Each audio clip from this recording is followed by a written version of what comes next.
नमस्कार, आप सभी दर्शकों का बहुत बहुत स्वागत है। आप देख रहे हैं स्ट्रेट टॉक। मैं हूं नेहा शुक्ला और आज की स्ट्रेट टॉक एक बेहद ही खास और इंटरेस्टिंग टॉपिक पर, इसलिए आइए शुरू करते हैं बिना समय गवाए आज की अपनी खास बातचीत स्ट्रेट टॉक एक खास मुद्दे पर। तो कुछ आंकड़े सामने आए हैं और जिसमें दावा किया जा रहा है कि महिलाओं का दबदबा, महिलाओं का रोल, उनकी भूमिका भारतीय राजनीति में मजबूत होती जा रही है और काफ़ी प्रभावित भी होती जा रही है। कितनी सच्चाई इन आंकड़ों में, इन दावों में, आइए कुछ तथ्य और कुछ फिगर और कुछ सवाल भी हम अपने दर्शकों के सामने पहले रखना चाहेंगे। उसके बाद आज के अपने खास मेहमानों के साथ इन सवालों, इन फिगर्स को समझने की कोशिश शुरू करेंगे। तो हम अपने दर्शकों के सामने ये फिगर रख रहे हैं कि 2024 के ये आंकड़े हैं, चुनाव आयोग के आंकड़े, की प्रति 1000 पुरुष मतदाताओं पर 946 महिला मतदाता हैं, जो कि अपने आप में एक इंक्रीज है 2019 लोकसभा चुनाव के डेटा के अनुसार। उसकी तुलना में 2019 में आम चुनाव में महिला मतदाताओं का जो ये 1000 पुरुष मतदाताओं का आंकड़ा था वो 926 का था। 2024 में 65.78% महिला मतदाताओं ने मतदान किया, जबकि पुरुष मतदाताओं की बात की जाए तो ये 65.55% मतदान रिकॉर्ड किया गया है पुरुष वोटर्स की तरफ से, जो मेल वोटर है उनकी तरफ से। इसलिए ये आंकड़े बहुत दिलचस्प हैं कि महिला वोटर्स पर बढ़ा राजनीतिक दलों का फोकस, और इसीलिए आप देख रहे होंगे, हमारे दर्शक ज़रूर इससे अवगत होंगे कि महिला मतदाताओं को लुभाने के लिए तमाम योजनाओं की घोषणा। और इसीलिए एक बड़ा प्रश्न ये भी सामने आ रहा है, बड़ी बहस का विषय आ रहा है ये सामने, कि भारतीय राजनीति का भविष्य क्या महिला केंद्रित भी होता दिख रहा है। हमारे साथ जो आज का खास पैनल जुड़ चुका है, आज के खास मेहमान जुड़ चुके हैं, ये उनका स्वागत कर लेते हैं। स्ट्रेट टॉक में हमारे साथ कंवलप्रीत कौर, पॉलिटिकल एनालिस्ट, जुड़ रही हैं, और वुमेन एक्टिविस्ट झरना पाठक जुड़ रही हैं। आप दोनों का बहुत बहुत स्वागत। और यकीनी तौर पर मैं आप दोनों से एक बात कह सकती हूँ, क्या ये आंकड़े आपको किसी किस्म की एक पॉजिटिविटी इंडिकेट कर रहे हैं? कंवल मैम, शुरुआत में आपसे करना चाहूँगी। Do you agree with this fact कि महिला केंद्रित होने जा रहा है भारतीय पॉलिटिक्स, इंडियन पॉलिटिक्स का जो डिस्कोर्स है? देखिए, क्या होने वाला है या क्या हुआ है, रियलिटी ये है कि ये होना चाहिए। Women should come into politics, and I think बहुत देर से मैं बहुत लेडीज को जानती हूँ जो पॉलिटिक्स में आना चाहती है, बिकॉज उन्हें लगता है कि वो एक बहुत बेहतरीन काम कर सकेंगी। India is a welfare state. एक वुमेन से ज्यादा बेहतर काम कौन कर सकता है? केयरिंग पॉलिसीज, केयरिंग प्रोग्राम्स कौन बना सकता है? एक वुमेन जो एक जिसका जो उसका जो फेमिनिस्ट केयरिंग एटीट्यूड है, आई थिंक वो कहीं ना कहीं जरूर रिफ्लेक्ट करेगा हर पॉलिसी प्लानिंग में, हर प्रोग्राम में। एंड हम अगर ये कह रहे हैं कि कैश की बात हो रही है, आप पूरे इंडिया को एक तरह से नापतोल नहीं कर सकते हो। हर रीजन टू रीजन वुमेन में कितनी अवेयरनेस है वो डिफर करती है। फॉर एग्जांपल, मैं पंजाब की बात कर सकती हूँ। पंजाब में भी जो आप ये नहीं कह सकते कि पूरे पंजाब में बड़ी अवेयरनेस है। पंजाब में भी 3 इलाके हैं, मालवा जो सबसे ज्यादा पॉलिटिक्स में एक्टिव है, बहुत 2 चीफ मिनिस्टर के अलावा सारे चीफ मिनिस्टर्स मालवा से हैं। मालवा मीन्स चंडीगढ़, लुधियाना, बठिंडा, ये वाली जो है जिनको ये चीज नहीं। अब फिर हमारे पास द्वाबा है, जहां से सबसे ज्यादा माइग्रेशन बाहर हुई थी। सबसे पहले लैंड होल्डिंग्स छोटी थी। ये आपका आ जाता है जलंधर एरिया, मैं मेन सिटीज की बात कर रही हूँ। और फिर आ जाता है मालवा एरिया, जो आपका अमृतसर। अब सबको पता है, ये मैंने मेन सिटीज के नाम लिए सो दैट आपको ज्योग्राफिकली पता लगे। अब जो भी लोकल गवर्नमेंट्स हुई है, मैं time to time, not only this election but even before that, from the past years, I come across stories where very happy stories, जहाँ यंग लड़कियां सरपंच बन रही हैं। ये हरियाणा में हो रहा है, पंजाब में भी हो रहा है। एग्जाम्पल्स बड़े कम है बट ये एग्जाम्पल्स बढ़ रहे हैं। सो बठिंडा साइड में एक स्टोरी पढ़ी मैंने, रोपड़ साइड में, जहाँ एक यंग लड़की को सरपंच बनाया गया क्योंकि वो सीट रिजर्व थी फॉर वुमेन, और उसने क्या, वो पूरे विलेज का उसने कायाकल्प कर दिया। She just transform the whole village. और उसको एक लड़की, उसका नाम मैं भूल रही हूँ, बठिंडा साइड है, वो फेसबुक पे भी आपको मिल जाएगी। उसको कुछ आता था, उसको ये लगा कि मैं काम कैसे करूंगी, उसमें जज्बा जरूर था पर उसको ये नहीं पता था कैसे गवर्नमेंट स्कीम्स लेती है। तो उसको जो गांव के बड़े बुजुर्ग हैं उन्होंने उसको काफी गाइड किया। जब उसने कहा कि मैंने लाइब्रेरी शुरू करनी है, तो पहले लोगों ने कहा कि ये आप क्यों कर रहे हो, लाइब्रेरी का कोई फायदा नहीं, इसकी जगह हम कुछ और कर लेते हैं। पर जब उसने लाइब्रेरी बनाई तो और उससे गांव में चेंज आया, तो बहुत मतलब उसको बहुत ज्यादा सफलता मिली। एक और केस था जहां बॉर्डर एरिया कहते हैं पंजाब में बहुत ज्यादा ड्रग स्मगलिंग होती है। तो वहां जो अब सबसे ज्यादा पीड़ित कौन होती है, जो मदर है, जो अपनी बेटा या बेटी को ड्रग्स के नशे में मरते देखती है, देखती है। तो पुलिस ने अब, अच्छा वो लेडीज बाहर नहीं आ सकती हैं क्योंकि it's a feudal society, mail dominated society है। तो वो पुलिस पर फिर क्या सहायता ली, वो आती है, कईयों ने डाला होता है, कुछ इनडायरेक्टली पुलिस की बहुत ज्यादा हेल्प कर रही है women to curtail the drug menace, right, menace. So मैंने ये देखा है कि पंजाब में, हरियाणा में भी, क्योंकि मेरे बहुत स्टूडेंट्स हरियाणा और हिमाचल से आते हैं, मणिपुर जहाँ हमारे कॉलेज में स्टूडेंट्स हैं, तो मैं पंजाब इन स्टेट्स की बात करती हूँ कि यहाँ पॉकेट्स हैं जहाँ वुमेन बहुत अच्छा काम कर रही है।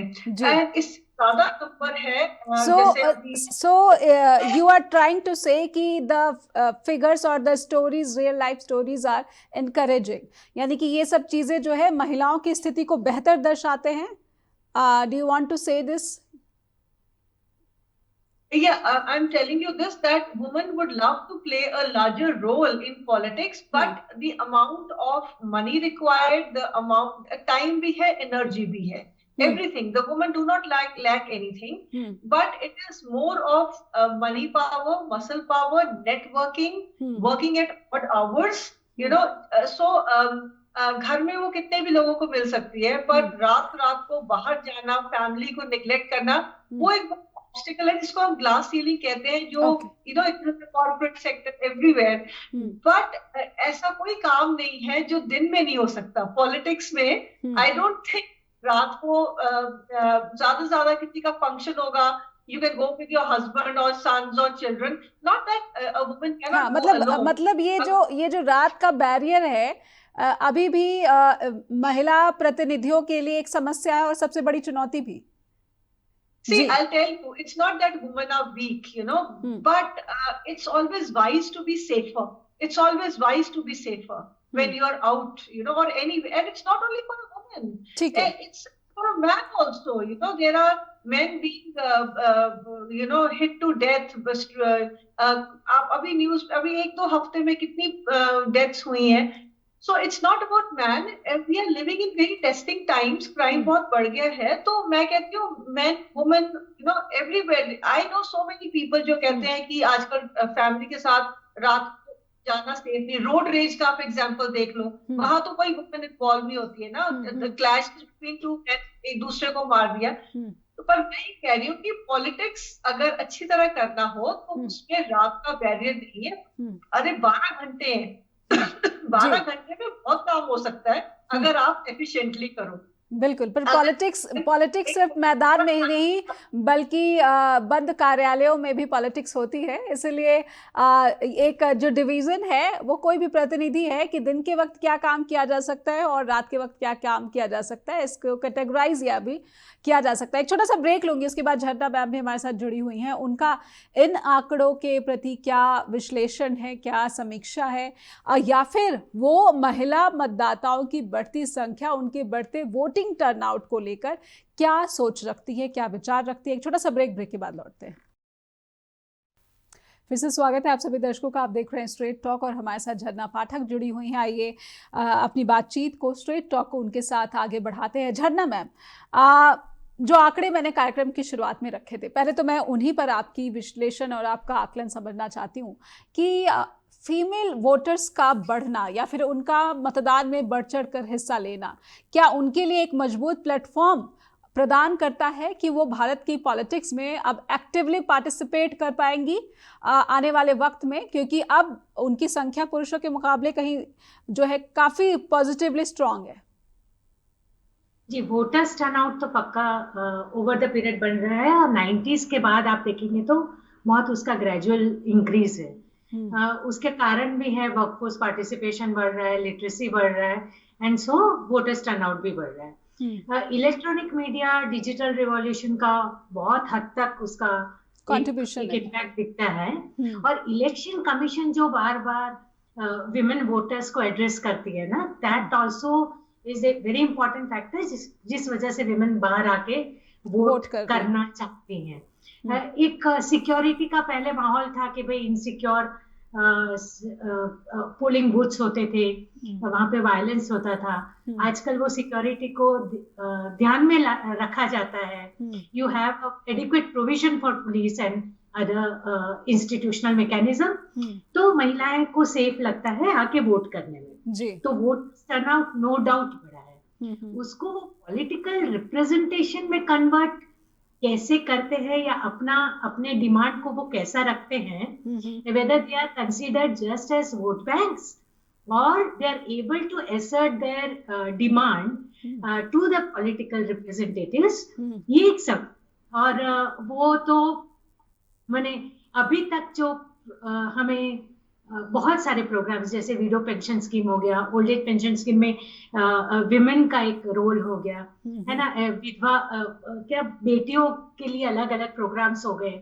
तो उसमें हमें देखता है कि वेलफेयर स्कीम्स बहुत बहुत बड़े पैमाने पे गवर्नमेंट ला रही है, just targeting women. Now those are welfare schemes, those may not be right based schemes. अगर मैं बोलूं कि राइट बेस में क्या कर रही है, तो आई मे नॉट, मैंने इट इज अभी तक मेरे पास ऐसा कोई आंकड़ा नहीं है कि राइट बेस्ड डिमांड पे सरकार ने काम किया है। होपफुली विद टाइम वो भी होगा, इम्प्रूव हो। पहले हम डिमांड करें और फिर इम्प्रूव हो।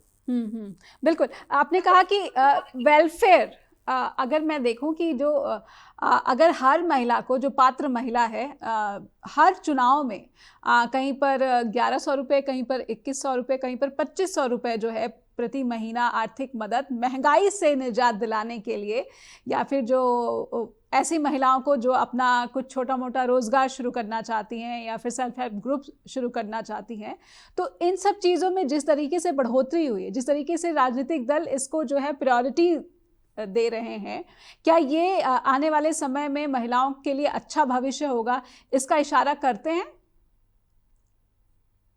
मुझे एक्चुअली उसमें एक अच्छा है by word, if you go by word ji.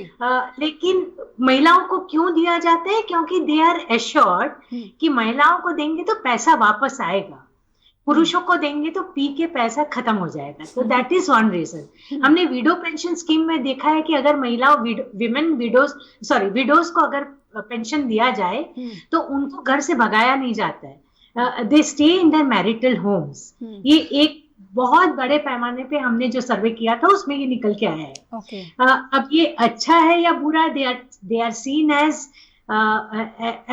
A mechanism to earn extra money, वो हो सकता है, बट उसका तो एक लार्जर अवेयरनेस, लार्जर असर्शन, ये सब तो तभी निकल के आएगा जब women would be assertive for their rights. तो क्या ये जो चेंजेस आए हैं कि फीमेल वोटर्स ने ज़्यादा वोट कास्ट किया कंपैरेटिव टू मेल वोटर्स, क्या ये इस वजह से भी है कि अलग अलग घोषणा पत्रों में महिलाओं के लिए जो है वित्तीय मदद का ऐलान किया गया था, इसलिए उनको एनकरेजमेंट हुई है कि ज़्यादा से ज़्यादा संख्या में वो बाहर आएँ और वोट करें, वोट कास्ट करें? क्या चुनावी घोषणाओं का ज़्यादा असर है? That might be one of the reasons, not the only reason.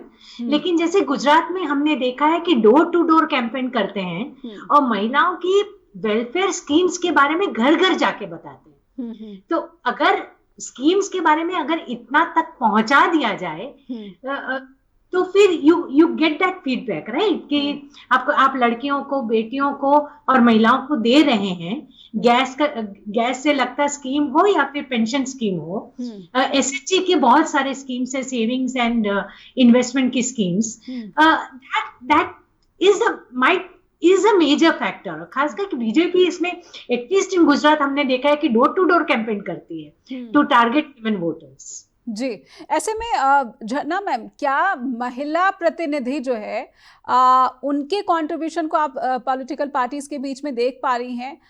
उनको कितना जो है प्लेटफॉर्म मिल पा रहा है पहले के मुकाबले? अभी जितने इलेक्शंस हुए हैं या फिर असेंबली इलेक्शंस हुए हैं, हमने देखा कि महाराष्ट्र में भी इलेक्शन हुए, उसके बाद हम पिछले 2024 में जो और भी अन्य असेंबली इलेक्शंस हुए थे उसमें भी हमने देखा था।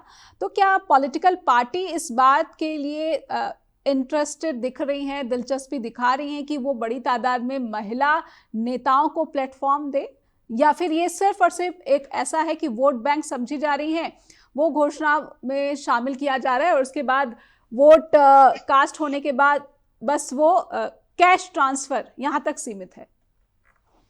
जैसे मैंने थोड़ा काम किया था उसमें ऐसा दिखाई दे रहा है कि वोटर्स का रिप्रेजेंटेशन है, व्हेन इट इज वो रिप्रेजेंटेशन अगर देखा जाए, पॉलिटिकल रिप्रेजेंटेशन, तो उसमें अभी तक हम उतना पहुंचे नहीं है। अभी भी हम 14% के आसपास इन बोथ द हाउसेस हैं। तो वहां तक नहीं पहुंचे। Looking at the major BJP और कांग्रेस में, तो वो कुछ ज्यादा शेयर विमेन को देना नहीं चाहती हैं, एटलीस्ट आंकड़ा ये बता रहा है। टीएमसी और बीजेडी जो दो पार्टी हैं, ओडिशा की और वेस्ट बंगाल की, they are relatively women friendly और बहुत सारे विमेन उनको सीट दी गई है, विमेन रिप्रेजेंटेशन को। हमने गुजरात में पूछा कि क्यों ऐसा है, आप क्यों सीट नहीं दे रहे, तो वो बोलते हैं कि विमेन को विनेबिलिटी नहीं है, यानी they can not contest but they can not win their votes, which is all their not own, right. मतलब वो खुद के बूते जीत नहीं सकती। Exactly, but that is not right.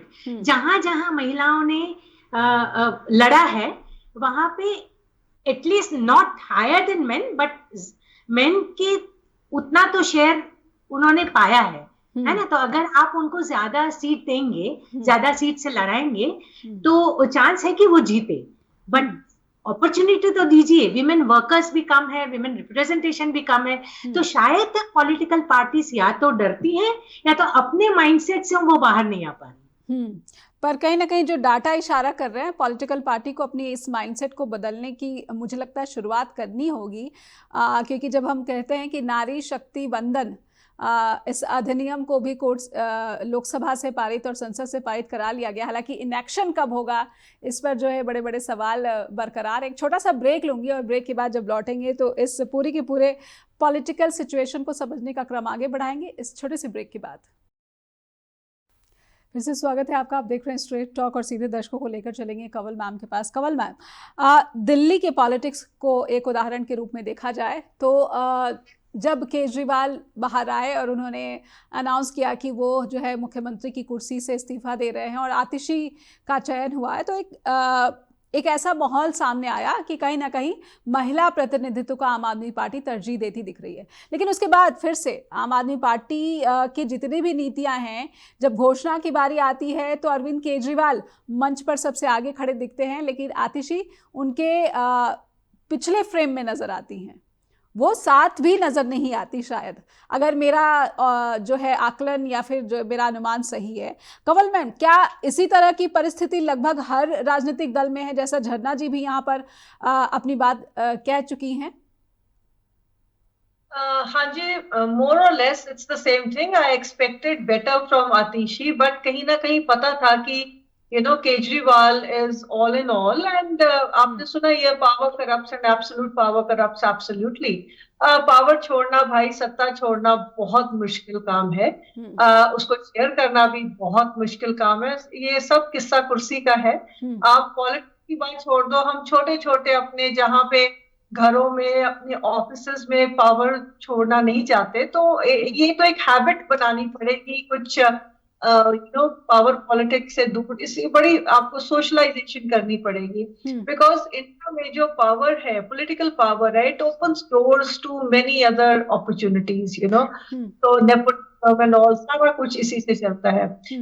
But yes, मैं ये कह सकती हूँ कि हमारे पंजाब में I am a person, and that's why I'm on TV. Harsimrat Badal, she is one person who speaks. आपने देखा होगा पार्लियामेंट में, और कई जगह पे मैंने देखा है कि वो अपने हस्बैंड से इंडिपेंडेंटली फंक्शन करती हैं, तो she is a good example. And मतलब अकाली दल की अच्छी बात, वो शीज वो एक अच्छा उदाहरण है महिला प्रतिनिधित्व का, लेकिन अगेन शिरोमणि अकाली दल में महिला प्रतिनिधित्व कितना है पूरा, अगर एज अ होल पार्टी देखा जाए तो, क्योंकि वो इस परिवार से आती हैं, उनको वो मौका मिला, उनको वो स्वतंत्रता मिली। लेकिन अगर मैं एक आम महिला कार्यकर्ता की बात करूं या फिर महिला नेता की बात करूं, तो उनको शायद इतनी आजादी अपनी नीतियों को, अपने विचारों को शेयर करने की नहीं मिलती। देखो जी, आपने एक आतिशी का एग्जाम्पल दिया, तो मैंने एक अच्छा एग्जाम्पल दिया कि women politician can come into her own, but yes, बादल owes her political career to her family. ये डायनेस्टी पॉलिटिक्स चलता आ रहा है, बट मैंने एक एग्जांपल दिया पंजाब, हम बस हम गिन सकते हैं, बीबी जगीर कौर हो गई, वो डेरा फिक्स करके आगे आई एज अ हेड ऑफ डेरा, एज हेड ऑफ अ डेरा। सो बड़े एग्जाम्पल्स हैं वुमेन। तो यहाँ जो मैम ने बात की है, मैं वही बात करती हूँ कि अगर वुमेन पॉलिटिशियंस आगे आएंगी, जो आना चाहिए, तो जो हम बता सकेंगे हमें कौन सी पॉलिसी चाहिए, राइट्स बेस्ड सिस्टम तब शुरू हो पाएगा जब वुमेन वहां बैठ के बोले कि हमें नाउ जितनी भी policies and programmes which are being made for women are being made by men. Then women can decide whether they want a widow pension or they want something for the girl child or reservation. तो तभी women का जब number बढ़ेगा तो आपका rights based demands हो सकेगी, और फिर गवर्नमेंट को बहुत, it's been a long time, you cannot ignore a major section of the society. You cannot ignore 50% of the society. Women make up 50%, equal है। So आप इग्नोर तो ठीक है, we are a male dominated society, feudal society, patriarchal society, हमें छोटे होते से सिखाया जाता है that politics is a bad game, people don't enter into politics, but because of awareness, because of the 73rd and 74th reservation bills, जिसमें local bodies में women were given a bigger role to play. So I think the 73rd and 74th constitutional amendment bill played a very, very important role. कि वो एक पहला step था, women were forced to step into panchayats, जहाँ which was completely male dominated. Not only women scheduled tribe, तो एक पैर रखने की जगह गवर्नमेंट ने बनाई। जब एक पैर रखने की जगह बनाई, तो then you had to nudge your way. फिर I would give a lot of credit to the government, to the universities, to various NGOs, जिन्होंने घर घर जाके, देखो जब ये 73rd 74th अमेंडमेंट बिल के बाद जब रिजर्वेशन शुरू हुई, तो कई साल हम न्यूज़पेपर में ये पढ़ते रहे कि जहां भी सीट रिजर्व थी वुमेन के लिए, तो हर father, husband, brother, son she was just signing the papers, everything was being done by the men of the household. But hats off to the universities, to NGOs, to the government, इतना मेहनत की है, इतने workshops किए, seminars किए, lady sarpanches को, punches को universities में बुला के वर्कशॉप्स कराई हैं, that ultimately जहाँ एक पैर रखा था, women in local government are doing a very fine job कि ये एक ऐसा ही काम है जो कोई भी कर सकता है, a man can also do it, a woman can also do it. So local government में the women have more or less come into their own, and which is a very big thing. Why? Because Punjab, Haryana are completely male dominated feudal patriarchal societies. वहां अगर women बाहर निकल के काम कर रही है, तो एक हमें बस एक स्पेस चाहिए, you know, at state level and जैसे लोकल गवर्नमेंट में रिजर्वेशन करके वुमेन को एक पांव रखने की जगह दी है, एक मौका तो दो हमें स्टेट लेवल और नेशनल लेवल पे हम करके दिखाएंगे कि एक अच्छी पॉलिटिक्स कैसे चल सकती है जिसमें पूरी कंट्री, फैमिलीज, रीजन का भला। बिल्कुल बिल्कुल, आप मौका मिले तो इसी मौके के लिए मैं झरना जी से समझना चाहूँगी। झरना मैम, आतिशी को मौका मिला, लेकिन क्या वो महिला वोटर्स या फिर महिला आबादी से कनेक्ट हो पाने में सफल दिख रही हैं? अभी तो दिल्ली में विधानसभा चुनाव का पूरा प्लेटफॉर्म सजा हुआ है। आतिशी को as a leader, as a women representative कैसे देख पा रही हैं?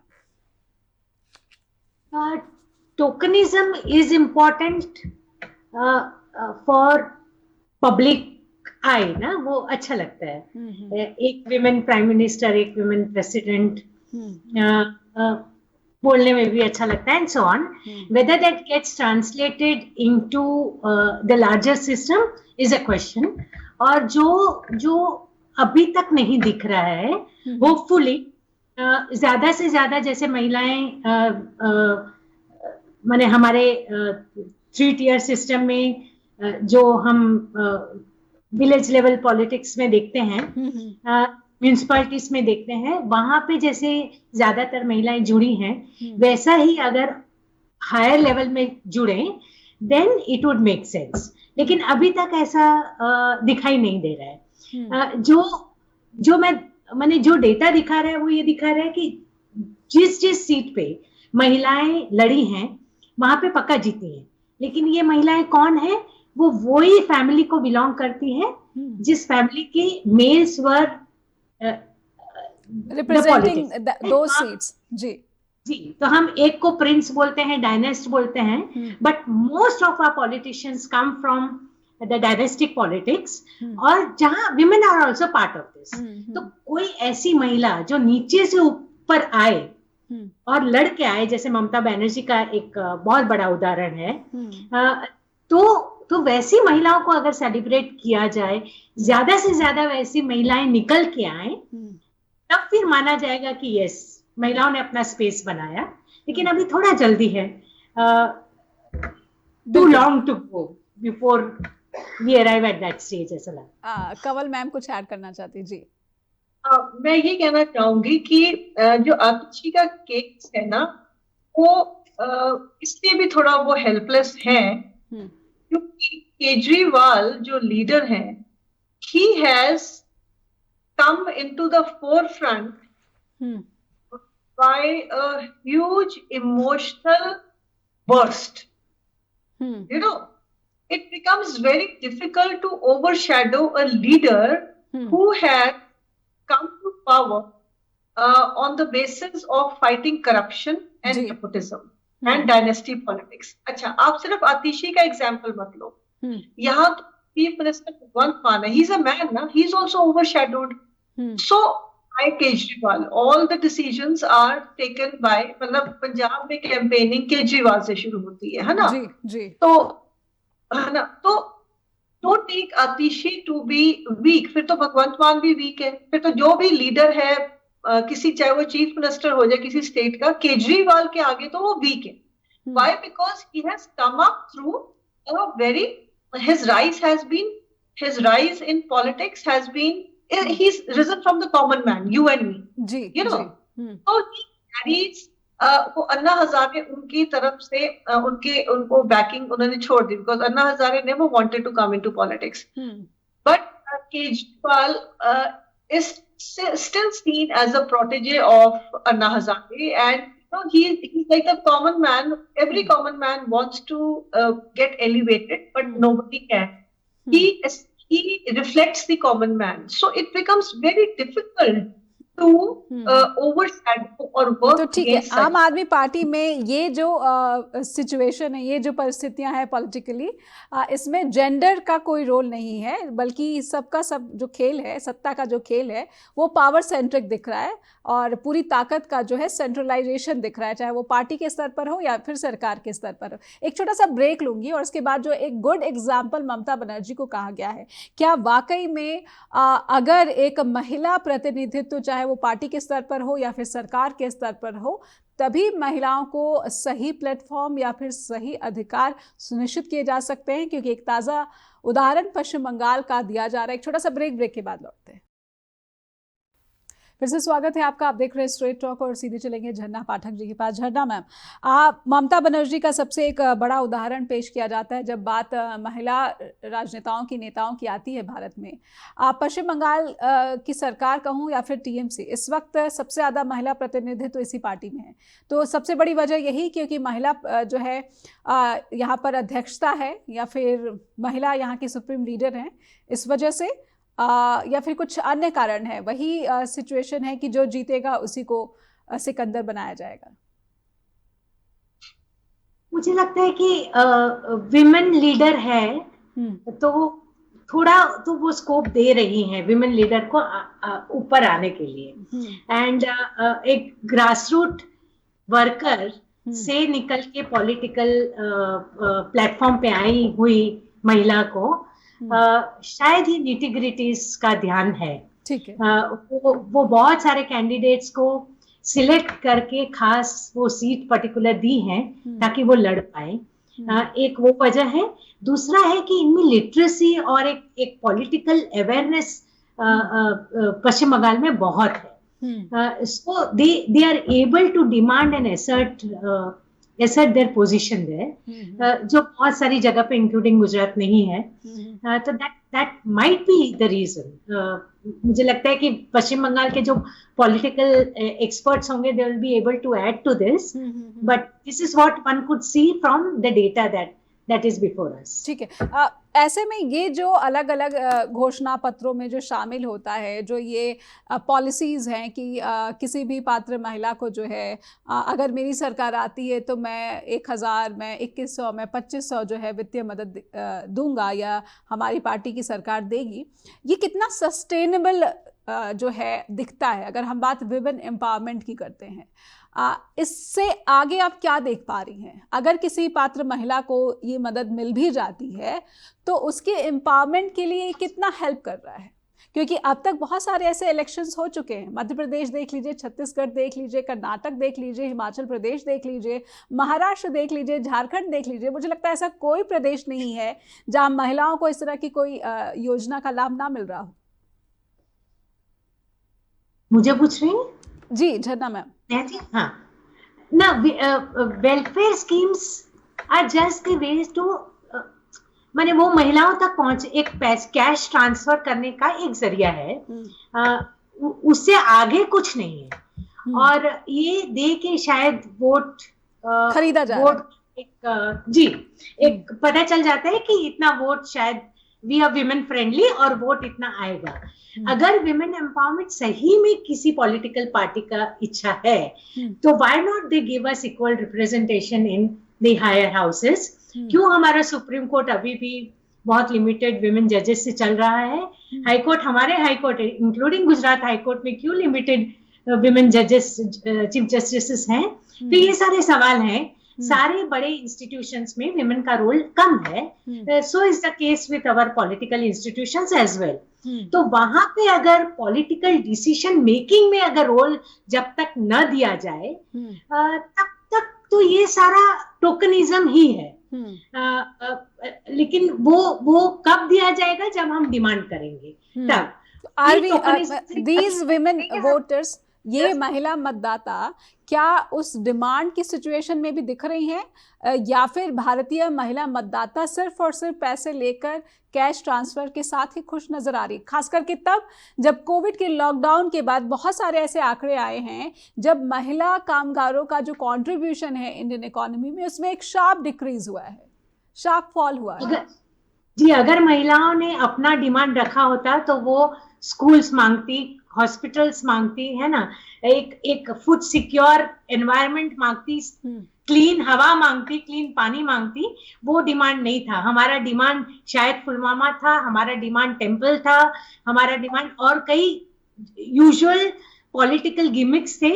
और जो शायद हम सोचते हैं कि अगर विमेन पॉलिटिक्स में आई तो ये चेंजेस लाएंगी, ऐसा डिमांड नहीं था। इसका ये मतलब है कि they are not able to put forward their demand सिर्फ वोट बैंक पॉलिटिक्स होके रह गया है। क्या जो महिला मतदाता है वो जेंडर अवेयरनेस से अभी भी काफी पीछे दिख रही हैं? मैं रूरल, ग्रामीण और शहरी दोनों ही महिलाओं को आपके जरिए समझने की कोशिश कर रही हूँ और दर्शकों तक पहुंचाने की कोशिश कर रही हूँ। क्या अभी भी अवेयरनेस जो है वो नदारद है? जी जी पक्का, मेल हो या female, the hardcore patriarchal set mindset को चेंज करना तो बड़ा मुश्किल है। 2 कदम आगे 1 कदम पीछे, ये रफ्तार से तो हम चल रहे हैं। With more and more rape cases coming in, garlanding rapist and so on, we are actually going backwards. और उसमें विमेन वोटर्स आ भी जाएं तो कुछ ज्यादा डिमांड नहीं करेंगे, क्योंकि they would be garlanding the voters and they will not ask for the political parties to have ऐसे पॉलिटिशियंस जिसके सामने कोई क्रिमिनल या रेप के एक्यूजेस ना हो, है ना। तो डिमांड तो ऐसा होता, लेकिन ऐसा डिमांड हम नहीं कर रहे हैं। इसका ये मतलब है कि we are just not bothered कि और क्या डिमांड होनी चाहिए या हमारा राइट कहाँ है। हम सिर्फ पैसा लेके खुश हैं। बिल्कुल, तो ये राइट सेंट्रिक ना होकर एक छोटा सा टोकन है जिससे महिला मतदाताओं को उनका वोट खरीदने की कोशिश राजनीतिक दल कर रहे हैं। कंवल मैम, मैं आपसे प्रियंका गांधी वाड्रा, अगेन डायनेस्ट पॉलिटिक्स, इसलिए उनको प्लेटफॉर्म मिला, लेकिन फिर भी मैं ये ज़रूर कहूँगी कि क्या वो एक ऐसी महिला नेता हैं जिससे महिला आबादी को काफ़ी ज़्यादा उम्मीदें हैं? और आप इस अनुमान पर या फिर इस तरह के बातों पर, तथ्यों पर क्या कहती हैं? देखो, प्रियंका का political career is too short as of now, so but yes, she has been canvassing for her brother and she has the right chord. She strikes the right chord with people of all groups, including. But अब तक जितनी जनसभाओं को उन्होंने संबोधित किया, जिस तरीके की उनकी भाषा शैली है, जिस तरीके से वो लोगों से अलग अलग विषयों पर अपने विचार शेयर करती हैं, या फिर लोकसभा की बात हो या फिर अन्य मसलों पर उनके एक्स के कमेंट की बात हो, how she is acting as a महिला नेता, महिला प्रतिनिधि? देखिए, I don't know if you remember, I'm sure you would remember, when Rahul Gandhi was not showing much inclination or interest or was not doing job equal, which was, given to him. There were many people, right? Even before that, Priyanka Gandhi reminded people of Indira Gandhi. उनका जो हाव भाव है, hair style है, सारा, people thought that if she would step in, Congress would not have floundered so much. So she's a everyday reminder of her grandmother Indira Gandhi. So yes, but maybe she didn't want to come out for a long time, and now she had to step out because the Congress was going haywire, and I think she's had a very, very positive impact on her brother. The brother and sister work together very nicely without having the sibling rivalry. And she, her expressions also for her brother are very indulging. अगर आप notice करें ना, that, सीख मेरा भाई सीख रहा है, ठीक है. So I think it's her stepping out of her mother and brothers and husband's shadow is a very, very good sign. We need young women politicians like her. दूसरा, I'm going out of the context जो आपने मुझे question बोला है. आपने ममता बनर्जी की बात की है, तो आप मानोगे जब वो रेप केस हुआ था, because I'm a professor, I teach in a college, I'm a professor, so we were talking about the case in the class, and मेरी एक स्टूडेंट एक्चुअली नीचे मुंह करके रो रही थी, right side. I don't want to tell her name, but she wanted to hide her tears. बाद में मैंने उसको शाम फोन करके I was bothered about her. So in my class and in my various classes, they were saying, ma'am, there is a woman chief minister, ना बहुत जल्दी justice होगा, right? She has let them down. Mamata Banerjee has let women down, and और ये हमें लगता है she has let her down, ये ना फिर पूरा politically went down हो जाती है, when something like that happens. But I want to add a point कि CBI इंक्वायरी का भी कुछ निकला नहीं. मुझे लगता है कि कोलकाता पुलिस जिस तरीके से जांच कर रही थी और सीएम ममता बनर्जी ने जो बातें कही थी, उसके बाद जिस तरीके से पूरा केस ट्रांसफर हुआ, still there is no result. वही संजय तो मैं- आरोपी जो है वो सजा भुगत रहा है, या फिर उसको जो है अभी भी ट्रायल वो उसका चल रहा है, कुछ nothing has Yeah. Come out. जी I'm thinking about that time when it happened, you know, emotions were very high. So मैं उस टाइम की आपको एक्सपेक्टेशंस बता रही हूँ। उसके बाद इन्वेस्टिगेशन किस ओर चला गया है वो अलग बात है। दूसरा, आपको ये भी समझना पड़ेगा दैट बंगाल की जो सोसाइटी है उसमें women have always been very alert, very aware. It is not such a male dominated society as the rest of India. Right. जो हमारे जो बंगाली पंजाब और बंगाल से फाइटर्स रेवोल्यूशनरी जो फ्रीडम स्ट्रगल के थे वो मैक्सिमम कहाँ से थे? पंजाब और बंगाल से जी। और बंगाल जो वुमेन थी वो बहुत उन्होंने कंट्रीब्यूट किया. सो दे आर मोर और less women dominated house hold. तो वहां अगर ममता बनर्जी आई है तो I think her journey would have been relatively easier than a woman politician in any other state of India besides Kerala. You know, there are 2-3 states where women have a voice of their own. वो immigration करके, where the men are working abroad, so women play a bigger role in the households, etc. कुछ Kerala जैसी state has become, it was the first state to become 100% literate and all. So there are there are some states, there's Manipur where women play a very important role.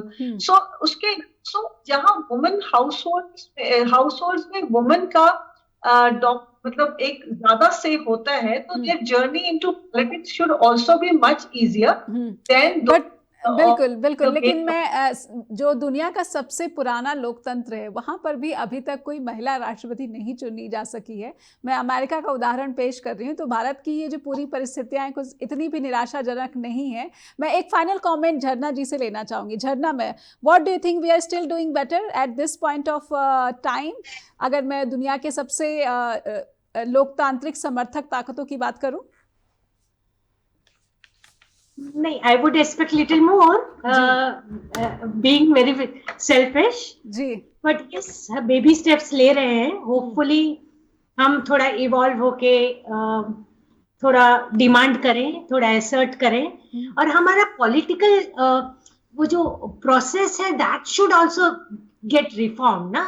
इतना तो पैसा चाहिए election लड़ने में, इतना corruption है पूरा overall system में. तो एक बड़ी मुश्किल से जिसको घर पे डिसीजन मेकिंग पावर नहीं है वो कहाँ से वेल्थ लाएगी, कहाँ से पैसा लाएगी एक इलेक्शन को कंटेस्ट करके फाइट करने में, है ना. तो वो समय समाप्त हो गया. बिल्कुल कवल मैम, बिल्कुल संक्षेप में क्योंकि समय समाप्त हो रहा है. जी मैं आपको बताती हूँ हाउस होल्ड की बात. एक 92 FM है या पता नहीं कौन सा फनी रेडियो चैनल है. I plan to give them a call and talk to them.